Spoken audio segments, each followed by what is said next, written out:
¿Quién mató a la niña Sandra Cantún? Esta pequeña de tan solo 8 años salió un día a jugar y desapareció como si se la hubiese tragado la tierra. La buscaron por varios días policías y vecinos y 10 días después el cuerpo de la niña fue encontrado dentro de una maleta. Todos estaban aterrados y tristes, sin embargo la pregunta que todos se hacían era quién había matado a Sandra Cantún y por qué lo hicieron. Hoy analizaremos este video y quiero que me acompañes hasta el final de este video. Mi nombre es Orlando Domínguez y estaré subiendo 3 videos por semanas, así que comencemos. Sandra Cantún nació el 8 de marzo del 2001. Esta pequeña fue hija de una pareja de origen hispano, sus padres María Chávez y Daniel Cantún. La niña vivía con su madre, abuelos y con sus hermanos mayores. Ellos vivían en una casa rodante ubicada en una residencial llamada Ocar State. Este era un lugar conocido por ser un lugar seguro y tranquilo en California. El padre de la pequeña vivía en México y tenía muy poco contacto con la niña. La pequeña estudiaba segundo grado en primaria y era considerada una niña dulce,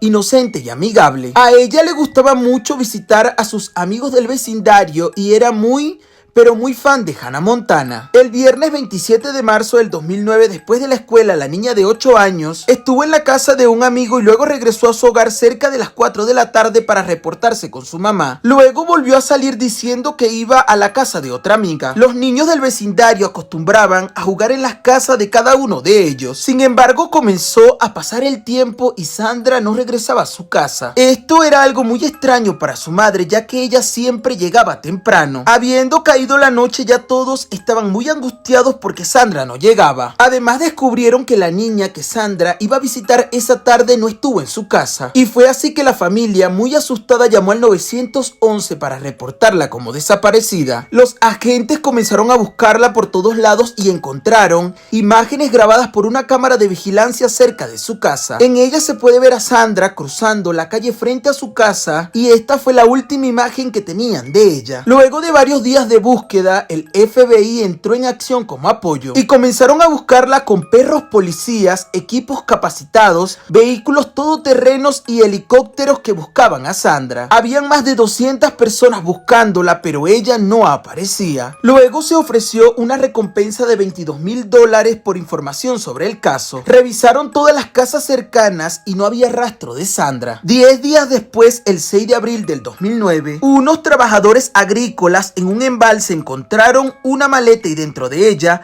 encontraron el cuerpo de Sandra en posición fetal. La niña tenía la misma ropa con la que había desaparecido. Esto horrorizó a todos los habitantes y sus familiares. Con la noticia quedaron devastados. La autopsia reveló que Sandra fue golpeada y abusada con un objeto extraño antes de ser asfixiada y también se descubrió que la sedaron. En este caso habían varios sospechosos, un vecino de 60 años, otros vecinos y también su padre. Sin embargo, todos quedaron descartados cuando el FBI logró identificar a quién pertenecía la maleta donde encontraron a la pequeña, y se trataba de Melissa Chante Holkeby, una de sus vecinas. Melissa, de 28 años, era maestra voluntaria de la iglesia de esa comunidad donde su abuelo era el pastor. Ella era madre soltera de una niña y tenía problemas de depresión y otros problemas psicológicos, y por esta razón se medicaba y vivía a solo unas casas de distancia. Melissa anteriormente ya se había visto involucrada en la desaparición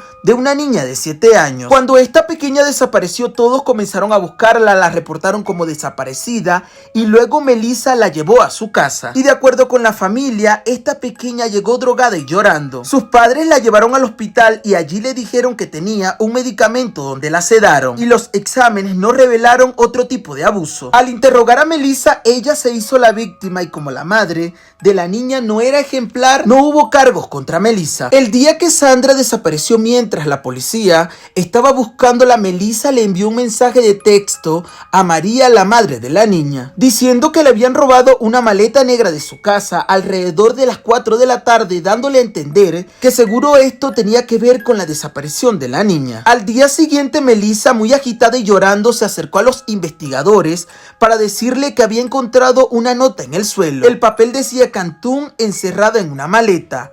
arrojada a la calle. Después de contar esto, Melissa se relajó y dejó de llorar. Su conducta llamó la atención de las autoridades y esto hizo que ella estuviera en la mira. Al encontrar el cuerpo en la maleta, las autoridades comenzaron a ver el comportamiento de esta mujer más cerca, ya que la maleta era la misma que supuestamente le habían robado. Volvieron a ver las imágenes de Sandra y se dieron cuenta que la niña se dirigía en dirección a la casa de Melissa a las 3:54 de la tarde. El FBI registró la iglesia a profundidad y recogieron un rodillo de metal que tenía una mancha de sangre y una parte doblada. En el análisis de ADN se reveló que la sangre coincidía con la sangre de Sandra. También se descubrió que el cordón con el que cerraron la maleta era el mismo que faltaba en la persiana del salón de la escuela dominical. Entrevistaron al pastor y este no tenía idea de lo que estaba pasando. Luego interrogaron a Melissa y ella confesó esto. Between 5:30 and 5:40, two people saw your car stopped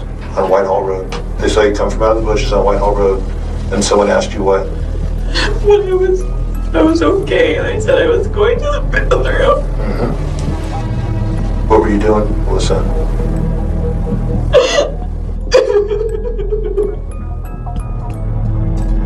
It was an accident. I told you it was an accident. I know it was. Accidents happen. Kill her.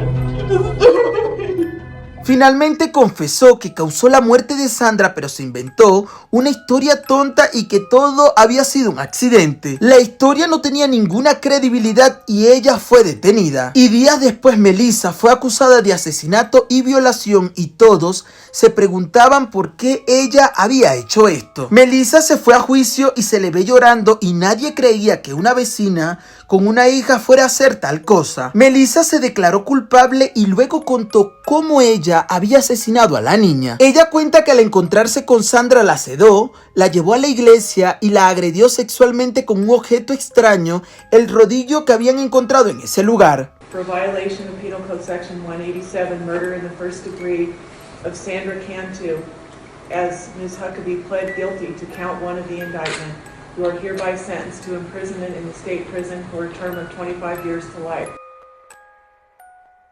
Melissa fue condenada a cadena perpetua sin posibilidad a libertad condicional. Ella pidió perdón a la familia de Sandra y les dijo que ella no sabía por qué lo había hecho. También dijo que por el resto de su vida tendría que cargar con el hecho de haber matado a una niña dulce e inocente. Este es el caso de Sandra Cantú, un caso muy doloroso que involucró a una mujer asesina que tenía muchos problemas mentales. En pocas palabras, Sandra visitó ese día a una amiga que acabaría con su vida. Bueno, querido amigo y amiga, hasta aquí llegamos por el día de hoy. Quiero saber tu opinión acerca de este caso. Y si quieres seguir viendo casos como estos, suscríbete y nos vemos en el próximo video.